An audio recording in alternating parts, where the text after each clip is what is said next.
My wife made a life-altering decision behind my back, carrying another man's child. She thought I'd accept it, but I walked away. Now, she's lost everything and wants me back. But some betrayals can't be forgiven. This is the story of her downfall and my freedom.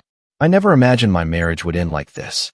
Not with screaming, not with infidelity, but with a quiet, casual confession that shattered everything I thought I knew. My wife, no, my soon-to-be ex-wife, Maya, sat across from me, scrolling through her phone like it was any other night. The soft glow of the screen illuminated her face, calm and indifferent. "I've been thinking about doing something really important for Sophie," she said, barely looking up. I glanced at her. "Yeah? What kind of important thing?" "I'm going to be her surrogate." At first, I laughed. I actually laughed. It sounded so absurd, so completely out of nowhere. But Maya just stared at me, waiting for my reaction like she had just told me we were out of milk. "Wait, what?" I sat up straighter. "You mean you're going to carry her baby?" She nodded, a small smile forming like she expected me to be proud of her. "Yeah. Sophie and Neil have been trying for so long. And since Sophie and I are identical twins, it's practically like she's carrying her own child." My stomach twisted. "Maya, are you serious? When did this even come up?" She shrugged, finally setting her phone down. "A few weeks ago. We've been talking about it for a while." "We." Not her and me. Not her and her husband. No, her and her sister. "And you didn't think to mention it to me?" My voice was getting sharper, but I didn't care. She let out an exasperated sigh. "Liam, this isn't about you. It's my body, my choice. I don't need permission." Something inside me snapped. "Permission? Maya, we're married. This isn't just some haircut or a weekend trip. You're talking about carrying another man's baby. How the hell does that not affect me?" She rolled her eyes. "I'm telling you now, aren't I?" "Oh, great. Now, after you've already made up your mind. That's not how marriage works." Her expression hardened. "Look, I knew you'd react like this. That's why I waited. But this is happening, Liam. Whether you support me or not." And there it was. The unspoken ultimatum. Get on board or get out. I stared at her for a long moment. My blood was boiling, but more than that, I felt something worse. Defeat. "If you go through with this," I said slowly, voice low, "we're done." Her face twisted in frustration. "You're being so unreasonable." I let out a dry laugh. "I'm being unreasonable? Maya, you made a life-altering decision without even telling me, and you don't think that's a problem?" She shook her head. "I thought you'd understand." I stood up, running a hand through my hair. "Well, I don't." Fast forward a few months, and guess what? She was pregnant. And 2 days after she told me, I filed for divorce. Maya thought I was bluffing. When I told her I wanted a divorce, she didn't cry. She didn't scream. She didn't even try to stop me. She just looked at me like I was throwing a tantrum, like this was some emotional outburst that would pass. "You're overreacting," she said, crossing her arms. I laughed, but there was no humor in it. "Overreacting? You decided, without me, to have another man's child inside our marriage. And I'm the one overreacting." She let out a frustrated sigh. "Liam, it's not like I cheated on you. It's not like I'm having an affair. I'm doing something good, something selfless. Sophie and Neil need me." I clenched my fists so tight my knuckles cracked. "You think I care that it wasn't physical? The betrayal isn't in the act, Maya. It's in the choice, the fact that you didn't even consider how I'd feel about this. You planned this behind my back. I didn't tell you earlier because I knew you'd react like this. Then maybe, just maybe, that should have told you something." She stared at me for a long moment, jaw tight. Then she just shook her head and muttered, "I thought you were a better man than this." A better man. No apology. No acknowledgement of what she had done. No attempt to understand my side of things. Just that. That was the moment I knew Maya was gone. The woman I had married, the woman I had built a life with, the mother of my children. She wasn't here anymore. All that was left was this cold, detached stranger. And I hated her. The house became a war zone. Maya was supposed to move out. That was part of the separation agreement. But finding a place while pregnant wasn't easy, and suddenly, she was too exhausted to leave right away. So I was stuck living under the same roof as my pregnant soon-to-be ex-wife. And every day, I had to watch her belly grow, a constant, inescapable reminder of her betrayal. She still acted like I should care. One night, I was sitting on the couch, flipping through channels, when she walked in, rubbing her stomach like she was expecting sympathy. Can you run to the store for me? She asked. I didn't even look up. For what? Pickles and maybe some ice cream. I let out a dry laugh. Yeah, that's not my job anymore. She sighed, exasperated. Liam, come on. It's just a quick trip. I finally turned to face her. Go ask Sophie or Neil. This is their baby, not mine. Her jaw tightened, but she didn't say anything. Instead, she turned and walked away, slamming the door behind her. That became her new thing, slamming doors, sighing dramatically, and muttering about how heartless I was, as if I was the one who had broken her trust. She wanted me to feel guilty, me to feel like the bad guy, but I didn't. The first real cracks in her confidence started to show as the months passed. At first, she carried herself like she was proud of her decision, like she was doing something noble. Then, the exhaustion kicked in. One evening, I was in my office when I heard a soft knock on the door. I ignored it.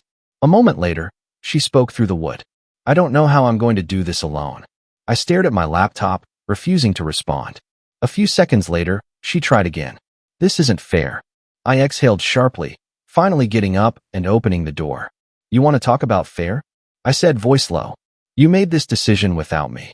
You didn't care about my opinion when it mattered. So why the hell should I care now?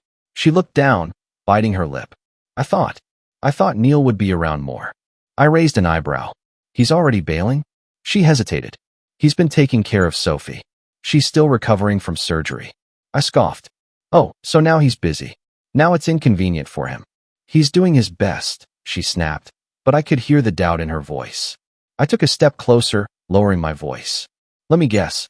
He shows up for the big stuff, doctor's appointments, the occasional grocery run, but day-to-day? He's gone, isn't he? She said nothing, just crossed her arms and looked away. I let out a short, humorless laugh. You traded our life for this. I muttered, shaking my head. Jesus, Maya. Her face twisted with anger. You're such an asshole. No, I said coldly. I'm just done pretending I still respect you. When the baby was finally born, I was nowhere near the hospital. I had told her from the start I wanted nothing to do with it. And I meant it. Still, she called me. I stared at my phone as it rang, her name flashing on the screen. I let it go to voicemail. A few minutes later, another call. Then a third. Finally, I picked up. Liam, please, she sobbed into the phone. I don't want to do this alone. I kept my voice calm. Then call Neil. I did. He's not picking up. Call Sophie. She can't help right now. Call your mom. There was a long silence. You're being cruel, she whispered. I sighed. No, Maya. I'm keeping my word. You knew where I stood before any of this happened. Another silence. Then a quiet, broken, I don't know what to do. And for the first time, I felt nothing. Not anger. Not guilt. Just nothing. That's not my problem, I said. And then I hung up. When she came home with the baby, it was like she expected something to change. Like she thought I'd see the child and suddenly care. She left bottles in the kitchen, diapers on the couch. She'd walk around the house, exhausted, sighing loudly, waiting for me to step in. But I never did. One night, she knocked on my bedroom door. Liam, please. Just this once. Can you help? I didn't even look up. No. She let out a frustrated huff. For God's sake, it's 3 a.m. I haven't slept in days. I shrugged. Not my kid. Not my problem. There was a long silence. Then I heard her stomp off down the hall, the baby's cries echoing behind her. That was the last straw. 2 days later, she packed a bag. I can't do this, she said, voice shaking. Not with you acting like this. I just nodded. Good. She stared at me, like she was waiting for me to stop her. I didn't. And then she left. For the first time in months, the house was quiet. And I had never felt so free. The house was finally quiet. For the first time in months, I wasn't waking up to the sound of Maya moving around at odd hours, or the crying of a baby I had no part in creating. The air felt lighter. But I knew better than to think this was over. It only took one day before the call started. First, it was Maya's mother. Liam, I don't understand how you can be so heartless. Maya is struggling, and you won't even lift a finger to help her. I let her rant for a full minute before cutting in. Let me make this clear. Maya made her choice. She didn't care what I thought then, so why should I care now? Because she's the mother of your children. No, she's the mother of Neil's child now. Maybe you should be having this conversation with him. Silence. Then a sharp click as she hung up. One down. Then came Sophie. Liam, I don't know what happened between you and Maya, but she needs support right now. You have every right to be upset, but don't punish her like this. I chuckled coldly. Sophie, let me ask you something. If Neil had made a huge decision behind your back, one that flipped your entire life upside down, would you just sit back and accept it? She hesitated. That's not. Answer the question. A pause. Then, finally, a weak no. Exactly, I said. So tell me, why should I be expected to do what you wouldn't? More silence. Then a forced sigh. You're not the man I thought you were. And Maya isn't the woman I thought she was. Click. 2 down. Then, finally, there was Neil, the man responsible for all of this. He showed up at my house unannounced one evening, standing on my porch like he actually had the right to speak to me. I opened the door, arms crossed. What the hell do you want? He had the nerve to look uncomfortable. Can we talk? I scoffed. Say what you need to say from right there. He let out a slow breath. Look, man, I know things got complicated. Complicated, I repeated, my voice deadly calm. That's what you're calling this. Neil held up a hand. I didn't mean for things to get messy. I took a step forward, my tone dropping into something colder. Darker. Then why the hell are you here? He shifted on his feet. Maya's having a hard time. I laughed, short and sharp. Oh, so, what? You don't want the baby anymore. Is that it? Neil ran a hand through his hair. Things are just complicated with Sophie. She's still recovering, and we're trying to adjust. I thought. You thought you could come here and dump Maya back on me? That I'd clean up your mess for you. His jaw tightened. That's not what I meant. Yes, it is, I snapped. You were all so sure this was the perfect idea. So tell me, Neil, why aren't you stepping up now? He clenched his fists. It's not that simple. It is that simple, I growled. You and Maya made this decision. Now deal with it. I could see it in his eyes, the weight of everything finally sinking in. The regret. The shame. But it wasn't my problem. You should go, I said flatly. Neil swallowed hard. Then, without another word, he turned and walked away. I slammed the door behind him. Her desperation grows. A week passed. Then 2. Maya kept her distance at first, probably thinking I would cool off, that I would start missing her. But I didn't. Then, one night, I got home from work and found her sitting on my porch. I didn't even acknowledge her as I walked up the steps. I reached for the door handle, but she spoke before I could go inside. Liam, wait. I exhaled through my nose, gripping the doorframe. What, Maya? She stood up, hands wringing together. I don't have anywhere else to go. I turned to her, my expression blank. Not my problem. Her lower lip trembled. You're really just going to leave me like this? I tilted my head. You left me the moment you chose Sophie over our marriage. I didn't choose her over you, she shot back, eyes glistening. Yes, you did, I said coldly. And now, you get to live with that choice. A tear slipped down her cheek. Liam, please. I made a mistake. I just stared at her. She sniffled. I thought Neil would be there for me, but let me guess, I interrupted. He's suddenly too busy? He's pulling away? Acting like this wasn't his responsibility. She looked away, ashamed. I let out a slow, humorless chuckle. I warned you, Maya. I told you this would happen. But you were so damn sure you knew better. She wiped her face. I just wanted to help my sister. And you ruined our marriage in the process, I said bluntly. That was your decision. Now deal with the consequences. She took a shaky breath. I don't want a divorce anymore. I actually laughed. You don't want a divorce? I repeated, incredulous. Maya, you didn't care what I wanted before. Why should I care now? She took a step closer. Because I still love you. My laughter died instantly. I took a slow, measured step toward her, my voice dropping into something quiet and lethal. No, you don't, I said. You love what I gave you. You love the stability, the security. You love that I was always there to fix things. I leaned in slightly, watching her flinch. But now that I won't do that anymore, you're scared. And that's not love. She opened her mouth, but no words came out. I straightened up. You're on your own now, Maya. You and Neil. And nothing you say is going to change that. Her face crumpled.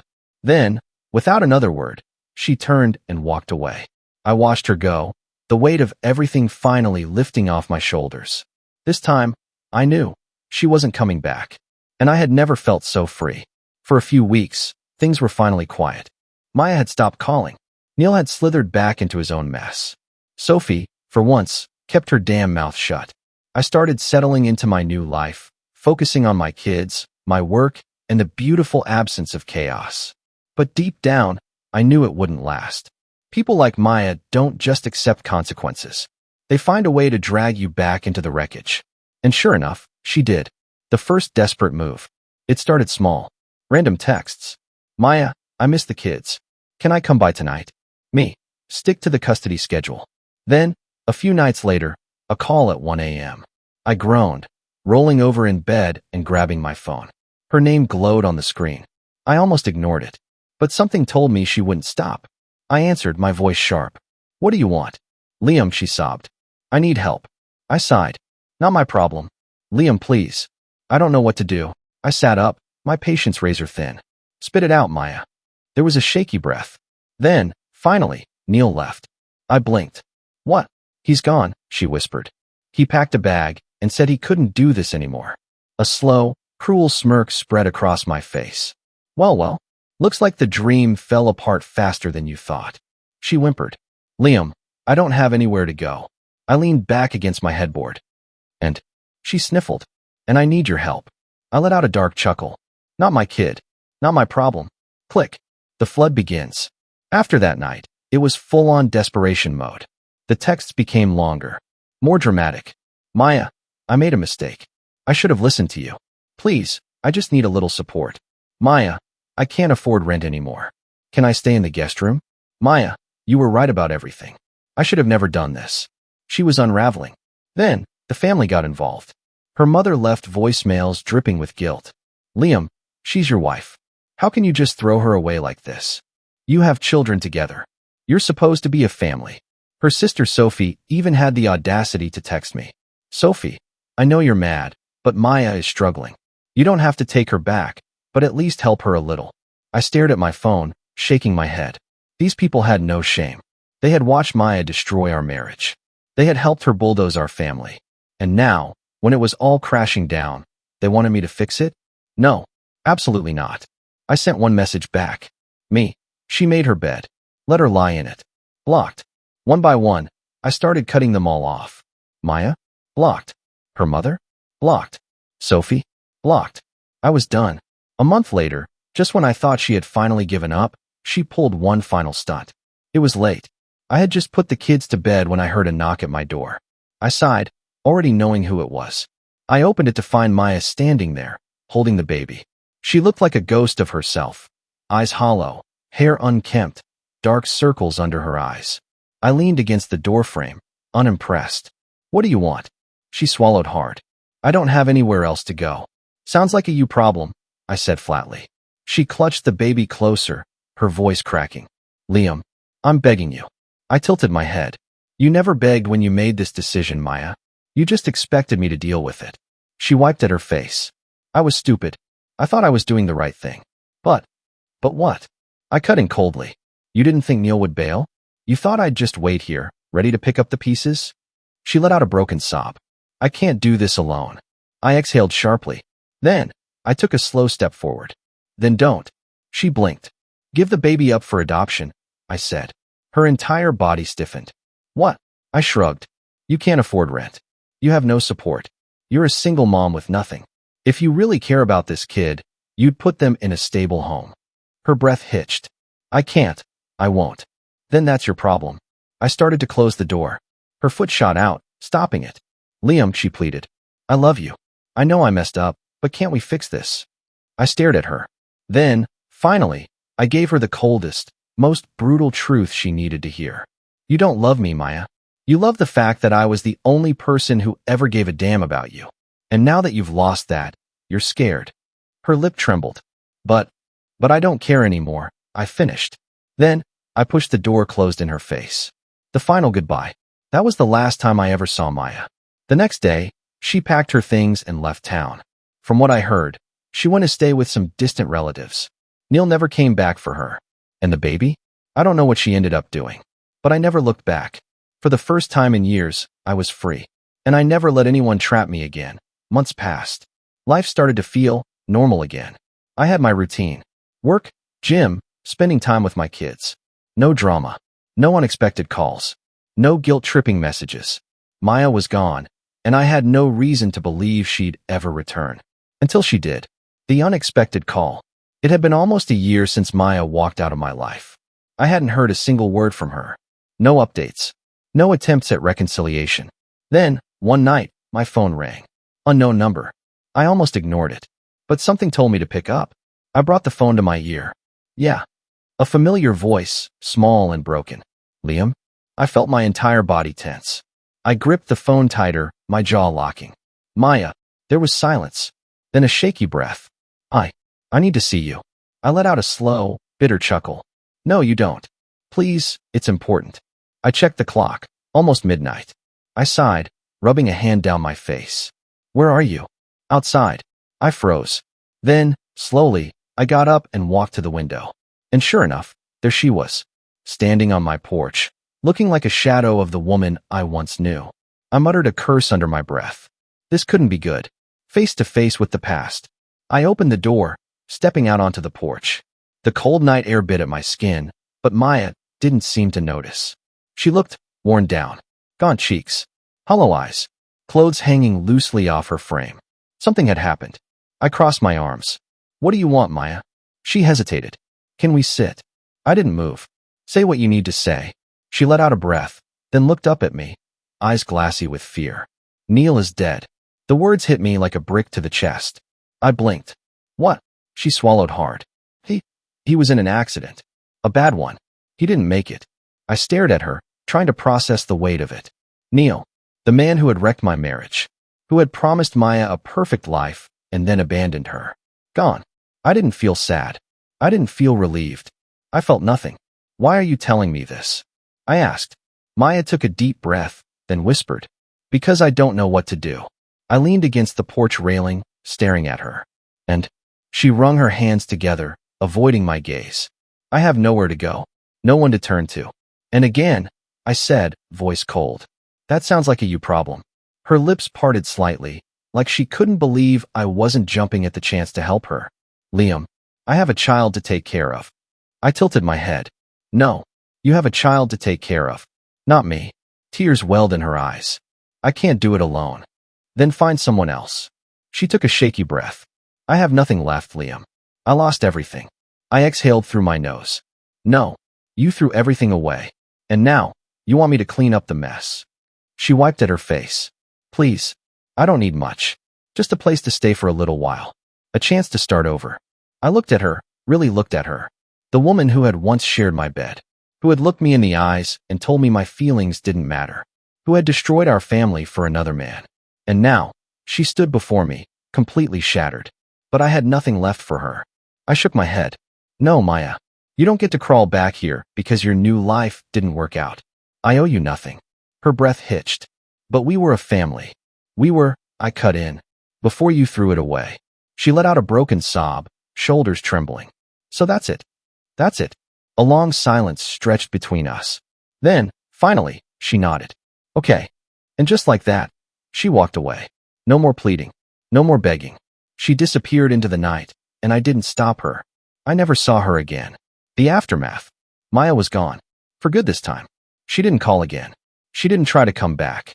She faded into the past, just like the mistake she had made. As for me, I finally had peace. No more drama. No more guilt. No more carrying the weight of someone else's selfish decisions.